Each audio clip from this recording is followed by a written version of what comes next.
Now we got one here, and a running pole.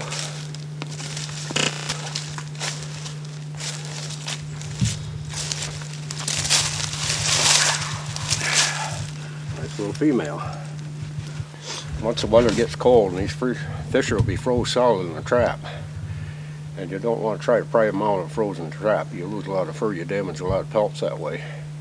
And if you got them suitcase, you're not going to get them out of a conibear anyway if they're frozen, because there's going to be feet sticking out everywhere. So you got to have enough conibears where at the ground freezes up that you can carry a conibear in with you, because a lot of times you got to pull a staple and reset the whole thing. Take them home with you and thaw them out. And don't you think it isn't going to cost you a lot if you don't. I remember it was about 40 below one time, and I had a big male fisher. I had him suitcased in the conibear. I was really struggling to get him out, and I actually broke him in half. And I ended up with 2 pieces of fisher. It does happen if you don't trap in the middle of the winter.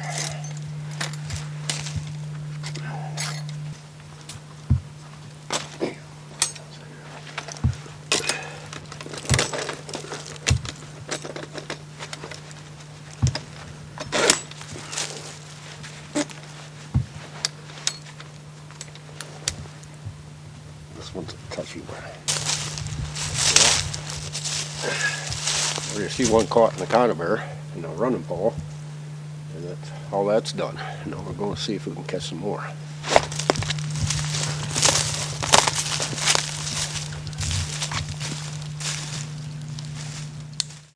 It was originally built probably 35 years ago to trap cats in. Caught a lot of cats and fisher over the years in this thing. It's been rebuilt a few times.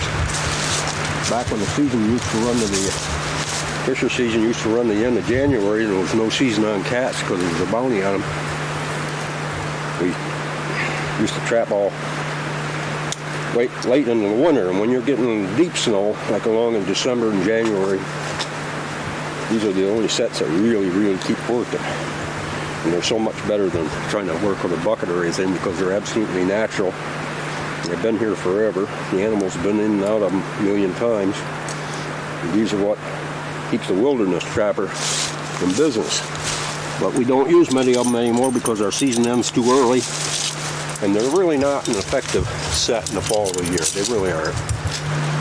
Now we're going to use lure in this one rather than bait. And the reason for that, on the way in, we came across the deer kill there where a guy just gutted out a deer. So we've got the paunch and I don't know, the head or the legs or something up there.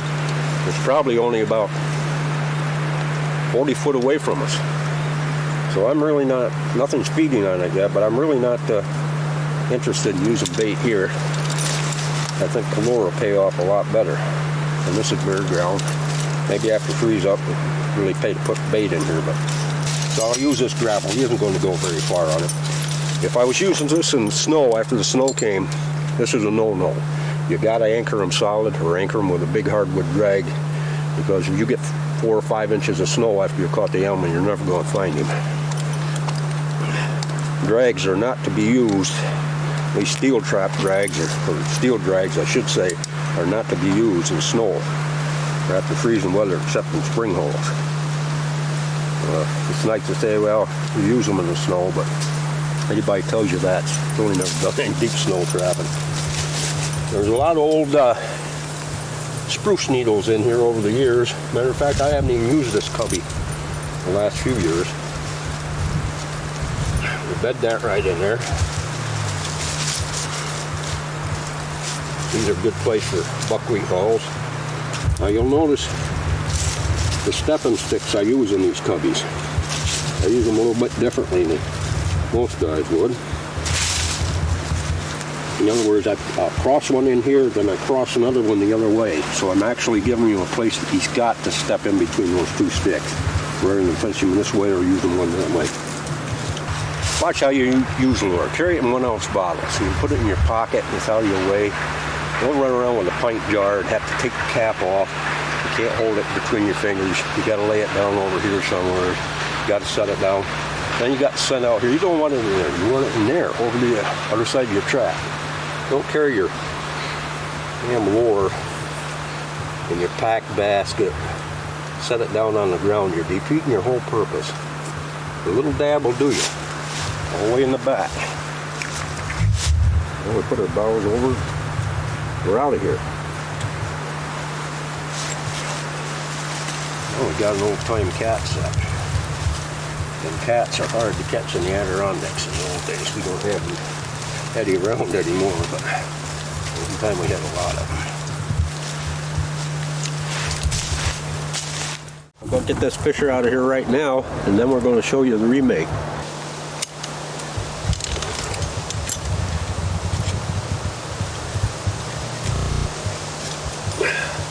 Beautiful little female there.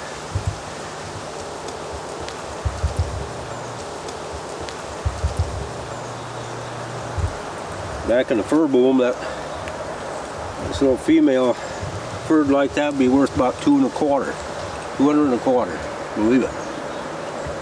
I've seen them that over the past 50 years, I've seen them worth $10, I've seen them worth $225. Right now they're worth probably about $30. Every fisher in the country will travel these stone walls. If you don't know any other place to set for travel lines, set your stone walls that run through the woods, especially if they run through heavy green timber. You can find all kinds of little holes in them. Along there you really don't usually have to build any set. You just find a hole in the wall and put your trap over a regular set so that trap bounces off from there and you're in business. Now this one here, I got one of those bait cans in it, which I'm going to talk a little bit more about a little later. And that's all we got in there for bait. That and a little smear of lure. A little bad medicine here.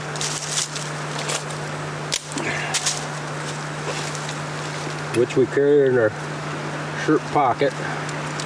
Rather than carrying around in the pack basket or something else that we really don't need. If you got a good lure, it ought to last at your set for 2 or 3 weeks without reluring it. I know there's a little bit in there, but I've made this catch, so I'm going to touch it back up again.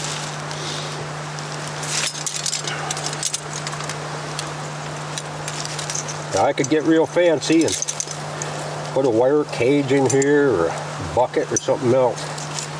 The less you can carry with you, but the easier it is for you, and the simpler these sets are, and the easier it is to catch fur with them.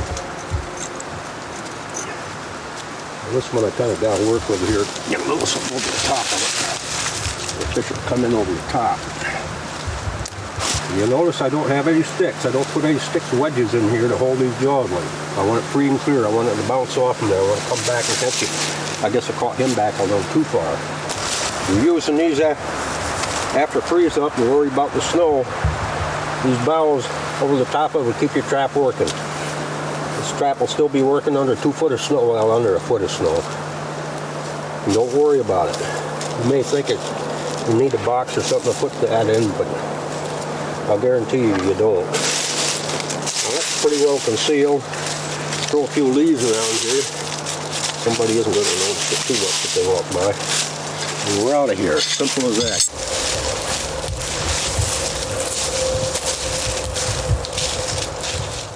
Handling nest raiders is our specialty, and you can become the steward of your own land with our North American Trapper Scent Package, which includes our Coonbuster DP bait and magnet trailing scent. Our sweet-scented trailer will draw them in, where our Coonbuster will then take over, and its soaked crawfish essence will entice those nest raiders to work the trap consistently. Look no further than our North American Trapper Combo Scent Package for all your predation control needs. North American Trapper. Proven products.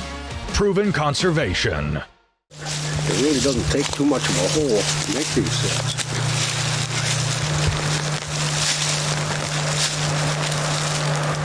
Remember, you don't want this hole too big anyway.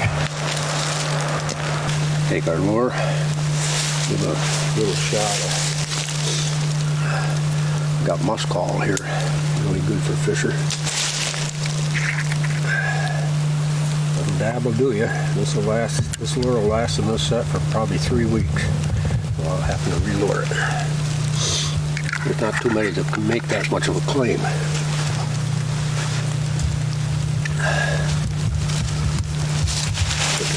leaves going there on top of it.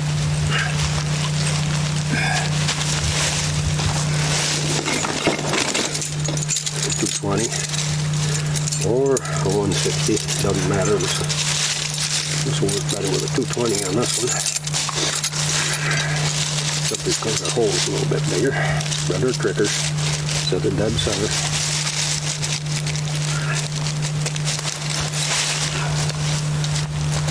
Okay, your trap's already set if you can. A little faster to get your line out. Make sure you take the dogs off. Sometimes I forget them myself. Always like to bend the springs down myself, not that it makes an awful lot of difference. It's whatever you prefer. Lay it right in there. And then anyway, just like that. That stuff a little bit. Just staple out to the staple. Staple this chain into the tree. Isn't this a lot better than spending 20 minutes and building a cubby? Yeah.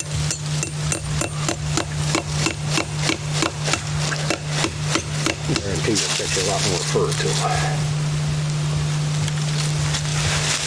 Boys, that's it. All we gotta do is throw a little camouflage over it. Hunter can walk right by here and never even see it. Fish are in it.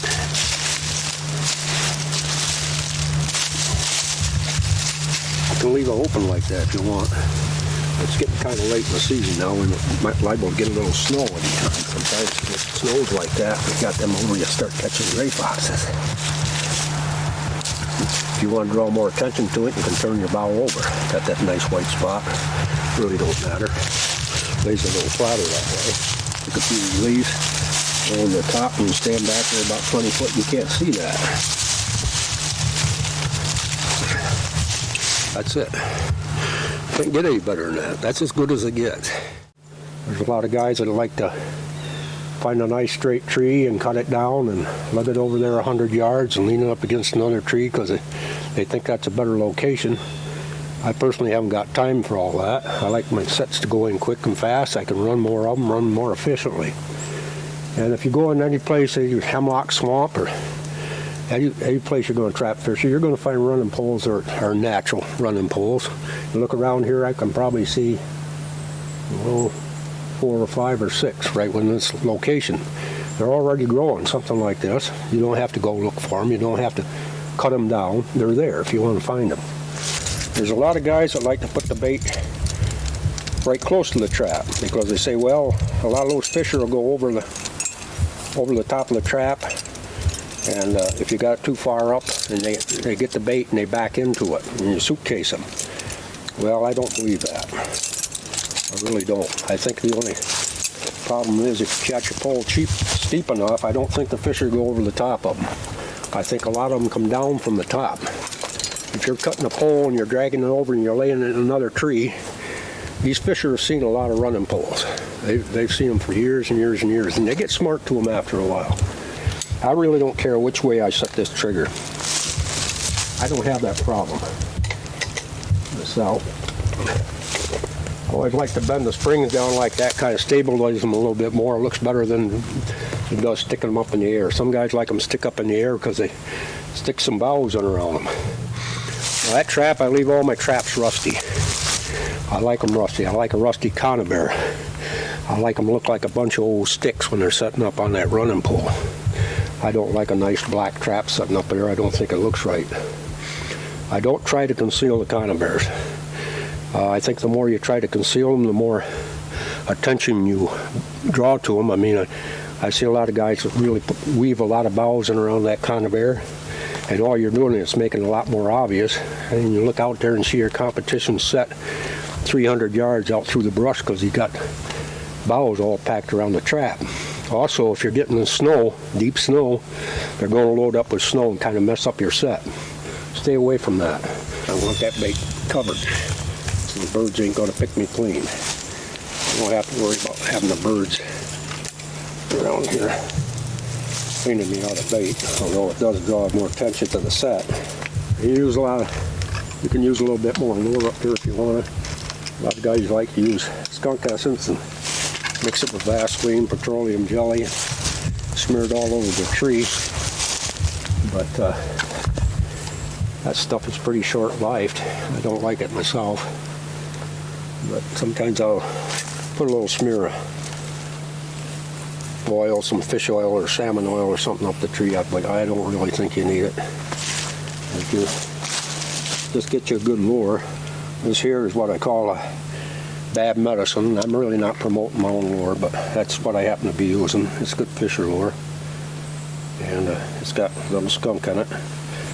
Plenty enough for a fisher to find it. I'll just push it down in the bottles like that. And I'm out of here. It's as simple as that. Keep it simple. Don't complicate it. Don't start putting buckets and mailboxes up on your poles and all that. You really don't need it. Don't go cutting your poles down and drag them 100 yards out through the woods, because you're not going to get much of a fisher line out doing it that way. You got to put out a fisher line. You got to put it out quick, fast, efficiently. Get in and get out and run a lot of traps. That's the secret of catching fisher. All you need is a hole in the root system, preferably about the size of the conibear, but it doesn't have to be that deep. This one is a natural one. Just a hole in the tree roots. These have a big advantage over the running pole for the simple reason that you can find them more readily, and your competition can't, because you can blend this in where a man can almost stand on top of it and you'll never see your set unless you got a fisher in it. And they're quick and they're fast to make. They're a lot faster than a running pole, and in my opinion, in early fall trapping, they're a lot more efficient. I got just an old coyote leg here we're going to use for bait. I use different things, and I'm going to show you something else I use for bait in these early sets. They're a little bit later, which I don't happen to have with me now. All you have to do is push that bait down in the hole, throw a handful of leaves over it, take your conibear. I like 220s for these sets, because believe it or not, you'll pick up a lot of gray foxes on these at times, a lot of coon. I prefer to bend the springs down when I make this set. No, it isn't really necessary. The trap, you bounce it off the end there. Set it anywhere from a 45 up. I prefer a 45-degree angle where I can lay it on there like that. As simple as that. There's a wedge in there. It's simple, it's fast. Throw a few leaves over the front of it. A little lure in there if you want. I do anyway. I put my lure in because I had that bait. Here again, I'm going to use a different type of lure here. I used bad medicine before, now I use the muskellunge in this one. Incidentally, this set is about 10 foot away from the other one. So if one comes in to work that running pole and they don't want to go up the pole, they'll go in this one. Pretty simple. You can put a little stick, lay that right in there. If you're afraid that you'll go up that tree, don't worry about that little knob there. Okay, as simple as that. Keep it simple. Now, I like to put a bowl or two, just kind of conceal a little bit more. By putting a bowl over it, you'll pick up a gray fox once in a while that you wouldn't ordinarily. You see how inconspicuous that is? Okay, we'll take a few leaves, throw it over the top like that. Don't worry about a fisher pushing through there. You'll push right through those bowels, no problem at all. One thing about this set, you may not think it worked in deep snow, and it won't if you get a crust or a heavy crust and it builds up over the snow. But as long as the snow is light and fluffy and you get early snow, a fisher will still tunnel down through 6 or 8 inches of snow to get to that trap, and you'll go right through those bowels. That conibear is still working for you. It'll work under a foot of snow. Look around too much to find these locations in this set. Here's a beauty right here. Goes without saying. And you can find them anywhere. You can find one over there. There's another good tree for it. Like I say, all you have to do is dig down in there a little bit. Pull a little of that sod, wedge your bait or your lure in there, and in the early part of the fall, you haven't got that much bait to work with. Don't be afraid to use lure. It works fine. Simple as you can get. You don't have to build any sets. Nobody's going to find your set, which is pretty important. I really love the guys with the white buckets. Got a lot of respect for them. I love the hell right out of them because they tell me exactly where they are, and I can see their buckets down there 100 yards through the woods, and that lets me know where to go to get around them. So if you like them white buckets, keep using them. I love you. North American Trapper Predation Packages. Get any one of our specific trapping packages that has been ultimately designed to help you become the master predation controller of your farm, ranch, or hunting lease. Control the predators that are costing you time and money, and get out there trapping today with one of our North American Trapper Predation boxes. All of the packages come with the trapping essentials to get you out in the field, plus an instructional DVD that will show you the way. Visit us at NorthAmericanTrapper.com and start breaking dirt today.